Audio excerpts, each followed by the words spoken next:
So there's a lot we can do with that, obviously. And the experiences that we're talking about are not only the public experiences like we just looked at, but also inside organizations. And this is becoming a real important area to work on. An example of this is healthcare.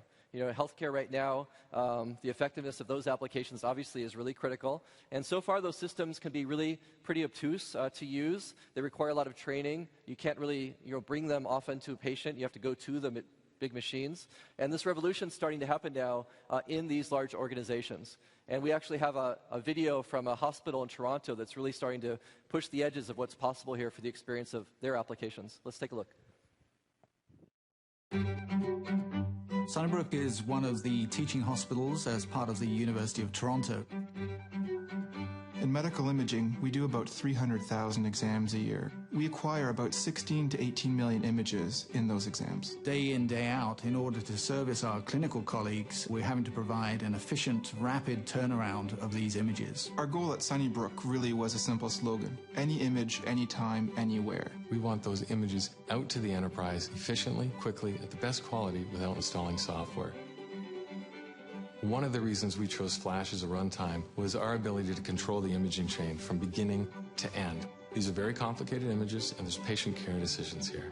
No specialized workstations, no need to walk to a particular area where there might be a station you can access. That image we can window, provide the same contrast, we can make measurements just as we can in our own PAX system. In a regulated environment, we need full control, full confidence over every pixel that goes on that screen. This access is changing the way that we can actually do radiology. By using Eunity, physicians, clinicians have access to diagnostic quality images, letting them confidently make decisions for their patients' care. It's very simple to use. You don't need to have a lot of training, and access to the web is really all you need. The most exciting part about what we're doing is we're getting the software out of the way. Access to the patient's images anywhere in the hospital at any time of the day is obviously going to provide better clinical care.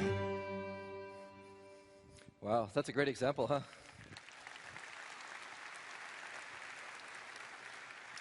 So that's been approved by the equivalent of the FDA in Canada. It's starting to be used in hospitals now, and they're actually going through the approval process with the FDA, so perhaps that will be coming to the US as well, help us out with better experience. So now let's look at what this application might look like on a tablet computer. So we saw it on a personal computer in the video there, and I've got a tablet here I can show you that same application on. This is looking at some MR scans that we have, and we can do things like zoom in on this so I can fly through the brain here.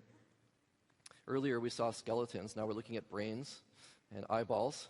It is Halloween, almost. So here's some scans that I'm able to fly through. These are very high resolutions. The scans are actually streaming over the wireless connection to this device. So as I'm flying through this, it's actually doing this over the net and live. It's a lot of data flying around.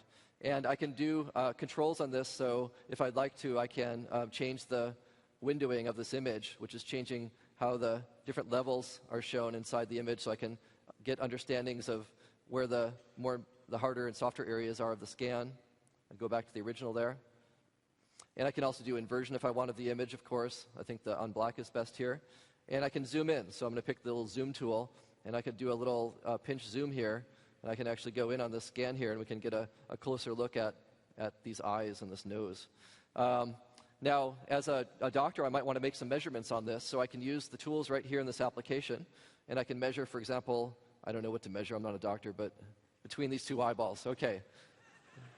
The distance is 33.6 millimeters. I can also measure the size of things, so here's a radial measurement tool, and I can just tap here, and it will create a radial measurement, and then I can resize that right on top of this eye. And you can see it's calculating live a little label here that shows you the area, the perimeter, and the size. And the responsiveness of the application is very good. This application is actually built with Flex. It's using Flex 4.5, which is in beta right now. It's a very cool framework for building mobile applications.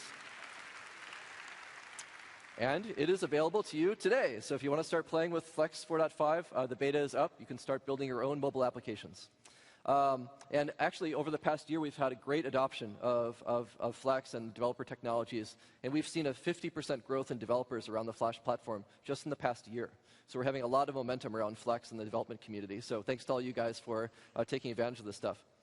So this application is really, really cool. And I kind of forgot to say what device that I'm showing here. So let me show you what I'm actually using here. This is the BlackBerry Playbook, and this is the first time. This is the first time that this tablet's actually been shown running live in public here, and we can just go out of this application into the OS. And we're even more fortunate to have the co-CEO and founder of Research in Motion, Mike Lazaridis, with us here today to talk about the Playbook.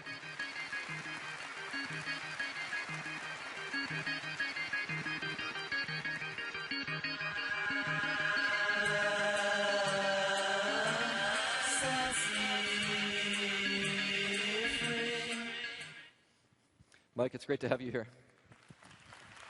Thanks Great for joining us. Great to see you, Kevin. Good to see you, too. Thanks for having us here today. So let's take a look at what we've got here. Obviously, we've got this great app on the Playbook. Have you had any medical training? A little bit. You wouldn't want me to be your doctor. So maybe I'll take mine out. Okay, I'll sure. have mine with yeah. me. And we'll plug it into the audio jack. All right. So we can hear some stuff. There you go. So you've been talking today about how magazines are being transformed, right, and how your tools are used to create the next generation in sort of content. One of the things that obviously we're working together on that, but one of the things we've focused on together